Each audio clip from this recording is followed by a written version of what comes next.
You are listening to Savage Bites, Masters of Weird, Volume 1, Episode 3. From Beyond, written by Howard Phillips Lovecraft. Horrible beyond conception was the change which had taken place in my best friend, Crawford Tillinghast.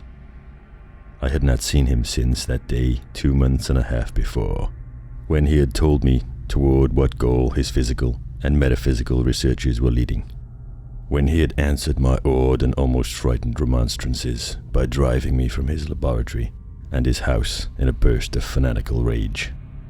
I had known that he now remained mostly shut in the attic laboratory with that cursed electrical machine, eating little and excluding even the servants. But I had not thought that brief period of 10 weeks could so alter and disfigure any human creature. It is not pleasant to see a stout man suddenly grow thin, and it is even worse when the baggy skin becomes yellowed or grayed, the eyes sunken, circled and uncannily glowing, the forehead veined and corrugated, the hands tremulous and twitching, and if added to this there be a repellent unkemptness, a wild disorder of dress, a bushiness of dark hair white at the roots, and an unchecked growth of pure white beard on a face once clean-shaven, the cumulative effect is quite shocking. But such was the aspect of Crawford Tillinghast on the night his half-coherent message brought me to his door after my weeks of exile. Such the spectre that trembled as it admitted me, candle in hand, and glanced furtively over its shoulder as if fearful of unseen things in the ancient, lonely house set back from Benevolent Street. That Crawford Tillinghast should ever have studied science and philosophy was a mistake. These things should be left to the frigid and impersonal investigator, for they offer two equally tragic alternatives to the man of feeling and action: despair if he fail in his quest, and terrors unutterable and unimaginable if he succeed. Tillinghast had once been the prey of failure, solitary and melancholy, but now I knew, with nauseating fears of my own, that he was the prey of success. I had indeed warned him 10 weeks before, when he burst forth with his tale of what he felt himself about to discover. He had been flushed and excited then, talking in a high and unnatural, though always pedantic voice. "What do we know," he said, "of the world and the universe about us? Our means of receiving impressions are absurdly few, and our notions of surrounding objects infinitely narrow. We see things only as we are constructed to see them, and can gain no idea of their absolute nature. With 5 feeble senses, we pretend to comprehend the boundlessly complex cosmos. Yet other beings, with a wider, stronger, or different range of senses, might not only see very differently the things we see, but might see and study whole worlds of matter, energy, and life which lie close at hand, yet can never be detected with the senses we have. I have always believed that such strange, inaccessible worlds exist at our very elbows, and now I believe I have found a way to break down the barriers. I am not joking. Within 24 hours, that machine near the table will generate waves acting on unrecognized sense organs that exist in us as atrophied or rudimentary vestiges. Those waves will open up to us many vistas unknown to man, and several unknown to anything we consider organic life. We shall see that at which dogs howl in the dark, and that at which cats prick up their ears after midnight. We shall see these things, and other things, which no breathing creature has yet seen. We shall overleap time, space, and dimensions, and without bodily motion, peer to the bottom of creation." When Tillinghast said these things, I remonstrated, for I knew him well enough to be frightened rather than amused, but he was a fanatic and drove me from the house. Now he was no less a fanatic, but his desire to speak had conquered his resentment, and he had written me imperatively in a hand I could scarcely recognize. As I entered the abode of the friend so suddenly metamorphosed into a shivering gargoyle, I became infected with a terror which seemed stalking in all the shadows. The words and beliefs expressed 10 weeks before seemed bodied forth in the darkness beyond the small circle of candlelight, and I sickened at the hollow, altered voice of my host. I wished the servants were about, and did not like it when he said they had all left 3 days previously. It seemed strange that old Gregory, at least, should desert his master without telling as tried a friend as I. It was he who had given me all the information I had of Tillinghast after I was repulsed in rage. Yet I soon subordinated all my fears to my growing curiosity and fascination. Just what Crawford Tillinghast now wished of me, I could only guess, but that he had some stupendous secret or discovery to impart, I could not doubt, before I had protested at his unnatural pryings into the unthinkable. Now that he had evidently succeeded to some degree, I almost shared his spirit, terrible though the cost of victory appeared. Up through the dark emptiness of the house I followed the bobbing candle in the hand of this shaking parody-on man. The electricity seemed to be turned off, and when I asked my guide, he said it was for a definite reason. "It would be too much, I would not dare," he continued to mutter. I especially noted his new habit of muttering, for it was not like him to talk to himself. We entered the laboratory in the attic, and I observed that detestable electrical machine, glowing with a sickly, sinister, violet luminosity. It was connected with a powerful chemical battery, but seemed to be receiving no current, for I recalled that, in its experimental stage, it had sputtered and purred when in action. In reply to my question, Tillinghast mumbled that this permanent glow was not electrical in any sense that I could understand. He now seated me near the machine, so that it was on my right, and turned a switch somewhere below the crowning cluster of glass bulbs. The usual sputtering began, turned to a whine, and terminated in a drone so soft as to suggest a return to silence. Meanwhile, the luminosity increased, waned again, then assumed a pale ochre colour, or blend of colours which I could neither place nor describe. Tillinghast had been watching me, and noted my puzzled expression. "Do you know what that is?" he whispered. "That is ultraviolet." He chuckled oddly at my surprise. "You thought ultraviolet was invisible, and so it is. But you can see that, and many other invisible things now. Listen to me. The waves from that thing are waking 1,000 sleeping senses in us. Senses which we inherit from eons of evolution, from the state of detached electrons to the state of organic humanity. I have seen the truth, and I intend to show it to you. Do you wonder how it will seem? I will tell you." Here Tillinghast seated himself directly opposite me, blowing out his candle and staring hideously into my eyes. "Your existing sense organs, ears first, I think, will pick up many of the impressions, for they are closely connected with the dominant organs. Then there will be others. You have heard of the pineal gland. I laugh at the shallow enchronologist, fellow dupe and fellow parvenu of the Freudian. That gland is the great sense organ of organs, I have found out. It is like sight in the end, and transmits visual pictures to the brain. If you are normal, that is the way you ought to get most of it. I mean, get most of the evidence from beyond." I looked about the immense attic room with the sloping south wall, dimly lit by rays which the everyday eye cannot see.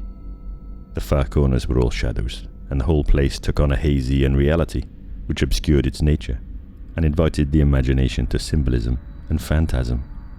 During the interval that Tillinghast was silent, I fancied myself in some vast and incredible temple of long-dead gods, some vague edifice of innumerable black stone columns reaching up from a floor of damp slabs to a cloudy height beyond the range of my vision. The picture was very vivid for a while, but gradually gave way to a more horrible conception, that of utter, absolute solitude in infinite sightless, soundless space. There seemed to be a void and nothing more, and I felt a childish fear which prompted me to draw from my hip pocket the revolver I always carried after dark, since the night I was held up in East Providence. Then, from the farthermost regions of remoteness, the sound softly glided into existence. It was infinitely faint, subtly vibrant, and unmistakably musical, but held a quality of surpassing wildness which made its impact feel like a delicate torture of my whole body. I felt sensations like those one feels when accidentally scratching ground glass, Simultaneously, they developed something like a cold draft, which apparently swept past me from the direction of the distant sound. As I waited breathlessly, I perceived that both sound and wind were increasing, the effect being to give me an odd notion of myself as tied to a pair of rails in the path of a gigantic approaching locomotive. I began to speak to Tillinghast, and as I did so, all the unusual impressions abruptly vanished. I saw only the man, the glowing machine, and the dim apartment. Tillinghast was grinning repulsively at the revolver, which I had almost unconsciously drawn, but from his expression I was sure he had seen and heard as much as I had, if not a great deal more. I whispered what I had experienced, and he bade me to remain as quiet and receptive as possible. "Don't move," he cautioned, "for in these rays we are able to be seen, as well as to see. I told you the servants left, but I didn't tell you how. It was that thick-witted housekeeper. She turned on the lights downstairs after I warned her not to, and the wires picked up the sympathetic vibrations. It must have been frightful. I could hear the screams up here in spite of all I was seeing and hearing from another direction, and later it was rather awful to find those empty heaps of clothes around the house. Mrs. Updike's clothes were close to the front hall switch. That's how I knew she did it. It got them all. But so long as we don't move, we're fairly safe. Remember, we're dealing with a hideous world in which we are practically helpless. Keep still." The combined shock of the revelation and of the abrupt command gave me a kind of paralysis, and in my terror my mind again opened to the impressions coming from what Tillinghast called beyond. I was now in a vortex of sound and motion, with confused pictures before my eyes. I saw the blurred outlines of the room, but from some point in space there seemed to be pouring a seething column of unrecognizable shapes or clouds, penetrating the solid roof at a point ahead and to the right of me. Then I glimpsed the temple-like effect again, but this time the pillars reached up into an aerial ocean of light, which sent down one blinding beam along the path of the cloudy column I had seen before. After that, the scene was almost wholly kaleidoscopic, and in the jumble of sights, sounds, and unidentified sense impressions, I felt that I was about to dissolve or in some way lose the solid form. One definite flash I shall always remember. I seemed for an instant to behold a patch of strange night sky filled with shining revolving spheres, and as it receded I saw that glowing suns formed a constellation or galaxy of settled shape, this shape being the distorted face of Crawford Tillinghast. At another time I felt the huge animate things brushing past me, and occasionally walking or drifting through my supposedly solid body, and thought I saw Tillinghast look at them as though his better trained senses could catch them visually. I recalled what he had said of the pineal gland, and wondered what he saw with this preternatural eye. Suddenly, I myself became possessed of a kind of augmented sight. Over and above the luminous and shadowy chaos arose a picture which, though vague, held the elements of consistency and permanence. It was indeed somewhat familiar, for the unusual part was superimposed upon the usual terrestrial scene, much as a cinema view may be thrown upon the painted curtain of a theatre. I saw the attic laboratory, the electrical machine, and the unsightly form of Tillinghast opposite me. But of all the space unoccupied by familiar material objects, not one particle was vacant. Indescribable shapes, both alive and otherwise, were mixed in disgusting array, and close to every known thing were whole worlds of alien, unknown entities. It likewise seemed that all the known things entered into the composition of other unknown things, and vice versa. Foremost among the living objects were great, inky, jellyish monstrosities, which flabbily quivered in harmony with the vibrations from the machine. They were present in loathsome profusion, and I saw to my horror that they overlapped, that they were semi-fluid and capable of passing through one another, and through what we know as solids. These things were never still, but seemed ever floating about with some malignant purpose. Sometimes they appeared to devour one another, the attacker launching itself at its victim, and instantaneously obliterating the latter from sight. Shudderingly, I felt that I knew what had obliterated the unfortunate servants, and could not exclude the things from my mind as I strove to observe other properties of the newly visible world that lies unseen around us. But Tillinghast had been watching me, and was speaking. You see them? You see them. You see the things that float and flop about you and through you every moment of your life? You see the creatures that form what men call the pure air and the blue sky? Have I not succeeded in breaking down the barrier? Have I not shown you worlds that no other living men have seen? I heard him scream through the horrible chaos, and looked at the wild face thrust so offensively close to mine. His eyes were pits of flame, and they glared at me with what I now saw was overwhelming hatred. The machine droned detestably. You think those floundering things wiped out the servants? Fool! They are harmless. But the servants are gone, aren't they? You tried to stop me. You discouraged me when I needed every drop of encouragement. You were afraid of the cosmic truth, you damned coward. But now I've got you. What swept up the servants? What made them scream so loud? Don't know, eh? You'll know soon enough. Look at me. Listen to what I say. Do you suppose there are really any such things as time and magnitude? Do you fancy there are such things as form or matter? I tell you, I have struck such depths that your little brain can't picture.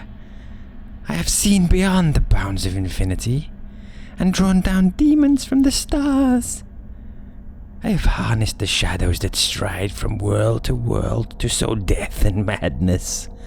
Space belongs to me. Do you hear? Things are haunting me now. Things that devour and dissolve. But I know how to elude them. It is you they shall get, as they got the servants. Stirring, dear sir? I told you it was dangerous to move. I have saved you so far by telling you to keep still. Saved you to see more sights and listen to me. If you had moved, they would have been at you long ago. Don't worry. They won't hurt you. They didn't hurt the servants. It was seeing that made the poor devils scream so. My pets are not pretty, for they come out of places where aesthetic standards are very different. Disintegration is quite painless, I assure you. But I want you to see them. I almost saw them, but I knew how to stop. You are not curious? I always knew you were no scientist. Trembling, eh? Trembling with anxiety to see the ultimate things I have discovered. Why don't you move then? Tired? Well, don't worry, my friend, for they are coming. Look, curse you, look! It's just over your left shoulder. What remains to be told is very brief, and may be familiar to you from the newspaper accounts. The police heard a shot in the old Tillinghast house and found us there. Tillinghast dead, and me unconscious. They arrested me because the revolver was in my hand, but released me in 3 hours after they found it was apoplexy which had finished Tillinghast, and saw that my shot had been directed at the noxious machine which now lay hopelessly shattered on the laboratory floor. I did not tell very much of what I had seen, for I feared the coroner would be sceptical. But from the evasive outline I did give, the doctor told me that I had undoubtedly been hypnotized by the vindictive and homicidal madman. I wish I could believe that, Doctor. It would help my shaky nerves if I could dismiss what I now have to think of the air and the skies about and above me. I never feel alone or comfortable, and the hideous sense of pursuit sometimes comes chillingly on me when I am weary. What prevents me from believing the doctor is this one simple fact: that the police never found the bodies of those servants, whom they say Crawford Tillinghast murdered. You have been listening to Savage Bites, Masters of Weird, Volume 1, Episode 3. From Beyond, written by Howard Phillips Lovecraft. If you enjoyed this reading, subscribe to the channel and hit the notification bell so you know when I upload new content. You might also think about hitting the like button. If you're new to Savage Bites, I'd invite you to check out some of my other content. It's mostly original stories, written, illustrated and narrated by me. stories you won't hear anywhere else. If you know anyone who might enjoy this channel, please share a link with them. I'm really keen to grow the channel and keep writing new stories, illustrating and doing new readings, and the more people we can get on board, the better. So yeah, thanks very much for listening, and I'll see you in the next one.